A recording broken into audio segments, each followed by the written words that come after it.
പക്ഷേ എനിക്ക് മുമ്പ് സംസാരിച്ച ഇപ്പോൾ സമാപന സമ്മേളനം നടക്കുകയാണ്. 63ാമത് സംസ്ഥാന സ്കൂൾ ഭയങ്കരമായിട്ടുള്ള ഒരു കലോത്സവത്തിന്റെ സമാപന സമ്മേളനത്തിൽ ടോവിനോ മുഖ്യാതിഥിയായി പങ്കെടുക്കുന്ന ടോവിനോ ഞങ്ങൾക്ക് പ്രസംഗിക്കാൻ കൂടുതൽ സമയം തരിക എന്നുള്ളത്. അതോടുകൂടി ഞാൻ ഓർത്തു വെച്ചിരുന്ന ഒരു 3-4 പോയിന്റ്സ് മറന്നുപോയി ടെൻഷൻ അടിച്ചിട്ട്. 3-4 വെച്ച് അഡ്ജസ്റ്റ് ചെയ്യാം എന്ന് വിചാരിച്ച ആ 3-4 ഒരു 3 ആസിഫ് പറഞ്ഞു കഴിഞ്ഞു. അതോടുകൂടി കാലിയായിട്ടാണ് ഇവിടെ നിൽക്കുന്നത്. പക്ഷെ ഇന്നിവിടെ നിൽക്കുന്ന സമയത്ത് വളരെ സന്തോഷം തോന്നുന്നു, അഭിമാനം തോന്നുന്നു. സ്കൂളിൽ പഠിക്കുന്ന സമയത്തൊക്കെ ഞങ്ങളുടെ ജില്ലയ്ക്ക് 1ാം സ്ഥാനം കിട്ടിക്കഴിഞ്ഞാൽ ഒരു ദിവസം അവധി കിട്ടും എന്നുള്ളത് മാത്രമായിരുന്നു എനിക്ക് ഈ സംസ്ഥാന സ്കൂൾ കലാമേളയുമായിട്ടുള്ള ബന്ധം. എന്നിട്ട് വിധിയുടെ വൈപരീത്യം എന്നൊക്കെ പറയുന്നത് പോലെ ഞാനിപ്പോ പ്രവർത്തിച്ചുകൊണ്ടിരിക്കുന്ന മേഖല കലാരംഗമാണ്.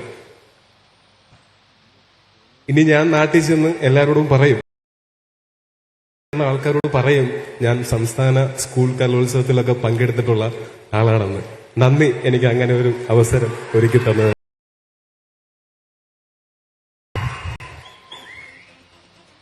പിന്നെ തീർച്ചയായിട്ടും ഇന്നിവിടെ നിൽക്കുമ്പോൾ ഏറ്റവും കൂടുതൽ സന്തോഷവും അതിനു മുകളിൽ പ്രതീക്ഷയുമാണ്.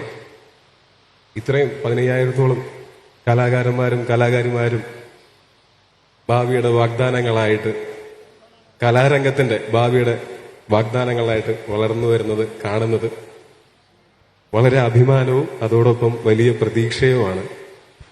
നമ്മളുടെ സർഗാത്മകമായിട്ടുള്ള കഴിവുകളും സഹൃദയത്വവും എല്ലാം ഭാവിയിൽ സമാധാനത്തോടെയും സന്തോഷത്തോടെയും സ്നേഹത്തോടെയും ജീവിക്കാൻ നമ്മളുടെ ഏത് പ്രൊഫഷനിലാണെങ്കിലും, കല ഒരു പ്രൊഫഷനായിട്ട് സ്വീകരിക്കാൻ പോവുകയാണെങ്കിലും അല്ലെങ്കിലും, നേരത്തെ ആസിഫ് പറഞ്ഞതുപോലെ ജീവിതകാലം മുഴുവൻ കലയെ കൈവിടാതെ നിർത്തുക.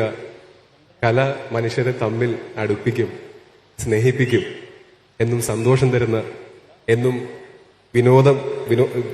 കലയുടെ അൾട്ടിമേറ്റ് ആയിട്ടുള്ള ലക്ഷ്യം വിനോദമാണെങ്കിലും അതിലൂടെ ഉണ്ടാവുന്ന സൗഹൃദങ്ങളും, ഇപ്പൊ ഇന്ന് ഇവിടെ വന്നതിന് ശേഷം നിങ്ങൾക്ക് ഉണ്ടായിട്ടുള്ള എത്രയോ സൗഹൃദങ്ങൾ ഉണ്ടായിട്ടുണ്ടാവും.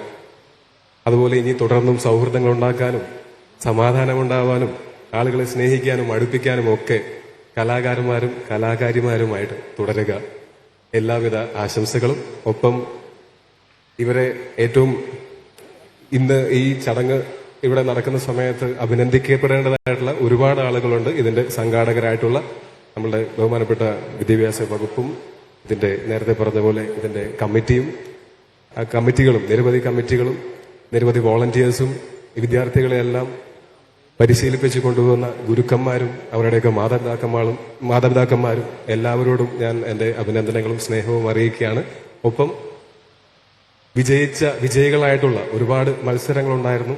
ആ മത്സരങ്ങളിലെല്ലാം വിജയികളായിട്ടുള്ള എല്ലാവരോടും ഞാൻ എന്റെ ഹൃദയം നിറഞ്ഞ അഭിനന്ദനം അറിയിക്കുകയാണ്. പക്ഷെ ഞാൻ അറിഞ്ഞിടത്തോളം ഒരു നൂലിഴ വ്യത്യാസത്തിലാണ് പലരും പരാജയപ്പെട്ടിട്ടുള്ളത്. അതുകൊണ്ട് പരാജയപ്പെട്ടവർക്കും എന്റെ അഭിനന്ദനങ്ങൾ. പിന്നെ ഞാൻ 2-3 ദിവസം മുമ്പ് ഞാൻ ഒരു വീഡിയോ എന്റെ ശ്രദ്ധയിൽപ്പെട്ടിരുന്നു. അപ്പോൾ കഴിഞ്ഞ തവണ മമ്മൂക്ക വന്നപ്പോൾ മമ്മൂക്കയും അതുപോലത്തെ ഒരു വീഡിയോ കണ്ടതിന് ശേഷമാണ് എന്ത് വസ്ത്രം ധരിക്കണം എന്നുള്ളത് തീരുമാനിച്ചത്.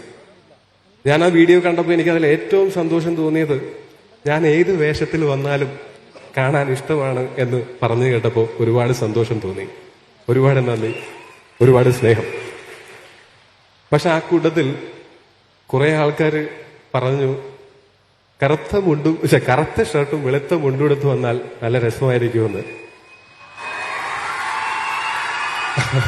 ഭാഗ്യവശാൽ എന്റെ കയ്യിൽ ഏറ്റവും കൂടുതലുള്ളത് കറുത്ത ഷർട്ടുകളായതുകൊണ്ട് എനിക്കത് വളരെ എളുപ്പമായിരുന്നു. വേറെ കുറച്ച് പേര് പറഞ്ഞു മോഡേൺ ആയിട്ടുള്ള വേഷത്തിൽ വരുന്നതാണ് ഇഷ്ടമെന്ന്. അവരെന്നോട് ക്ഷമിക്കുക, അടുത്ത തവണ എനിക്ക് ഇങ്ങനെ ഒരു ചടങ്ങിന് ഒരു ഇൻവൈറ്റ് കിട്ടുകയാണെങ്കിൽ തീർച്ചയായിട്ടും അവർക്ക് വേണ്ടി ആ മോഡേൺ വസ്ത്രങ്ങൾ ഇട്ടിട്ട് വരാൻ ശ്രമിക്കാം. എല്ലാവർക്കും പുതുവത്സരാശംസകൾ. ഈ വർഷത്തിലും ഇനി തുടർന്ന് അങ്ങോട്ടുള്ള വർഷങ്ങളിലും എല്ലാവർക്കും സന്തോഷവും സമാധാനവും സമ്പന്നതയും സംതൃപ്തിയും ജീവിതകാലം മുഴുവൻ ഉണ്ടാവട്ടെ എന്ന് ആശംസിക്കുന്നു. എല്ലാവരോടും സ്നേഹം. എല്ലാവരോടും നന്ദി.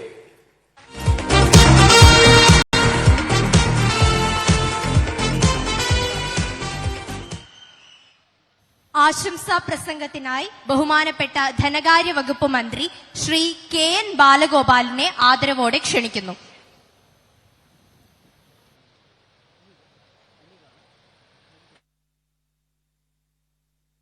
പ്രിയമുള്ള അധ്യക്ഷൻ, ഈ വേദിയിലും സദസ്സിലുമുള്ള വളരെ പ്രിയപ്പെട്ട അതിഥികളെ, പ്രിയമുള്ള അധ്യാപകർ, അനധ്യാപകർ, പ്രിയപ്പെട്ട വിദ്യാർത്ഥികളെ, സുഹൃത്തുക്കളെ, വളരെ സന്തോഷമുള്ള ഈ ചടങ്ങിൽ ഈ സന്തോഷത്തിൽ പങ്കുചേരുക എന്നുള്ളതാണ് ഞങ്ങളെല്ലാം കരുതുന്ന കാര്യം.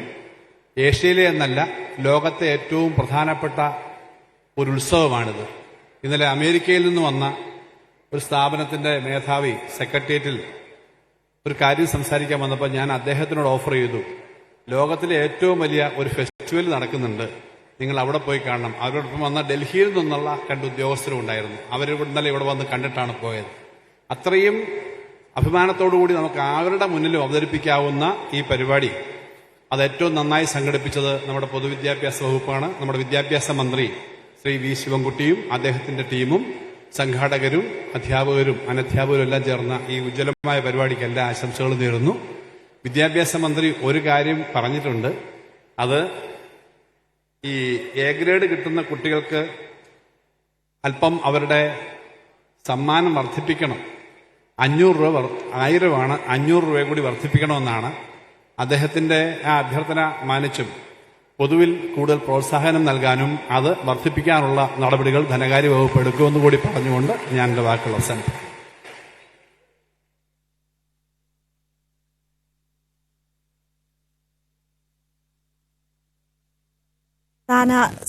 സ്കൂൾ കലോത്സവത്തിന്റെ സമാപന ചടങ്ങാണ് കാണുന്നത്. എ ഗ്രേഡ് ലഭിക്കുന്നവർക്ക് ഇനി മുതൽ 500 രൂപ കൂടി കൂടുതൽ ചേർത്തുകൊണ്ട് 1500 രൂപ നൽകാനുള്ള നടപടികൾ തുടങ്ങുന്നു എന്നതാണ് ധനമന്ത്രി സൂചിപ്പിച്ചത്. വിദ്യാഭ്യാസ മന്ത്രിയുടെ അഭ്യർത്ഥന മാനിച്ചുകൊണ്ടാണ് അത്തരമൊരു നീക്കമെന്ന് അദ്ദേഹം പറയുന്നു. എന്തായാലും മുഖ്യാതിഥികളായ ടൊവിനോയും ആസിഫ് അലിയെയും നമുക്ക് ദൃശ്യങ്ങളിൽ കാണാം. പ്രതിപക്ഷ നേതാവാണ് സമാപന സമ്മേളനം ഉദ്ഘാടനം ചെയ്ത് ആദ്യം സംസാരിച്ചത്. ഇപ്പോൾ സദസ്സിനെ കയ്യിലെടുക്കുന്ന തരത്തിലായിരുന്നു ടൊവിനോയുടെയും സംസാരം. എന്തായാലും ഒരു പരാതിയും പരിഭവവുമില്ലാതെ 4 ദിവസം കലയുടെ വലിയ രീതിയിലുള്ള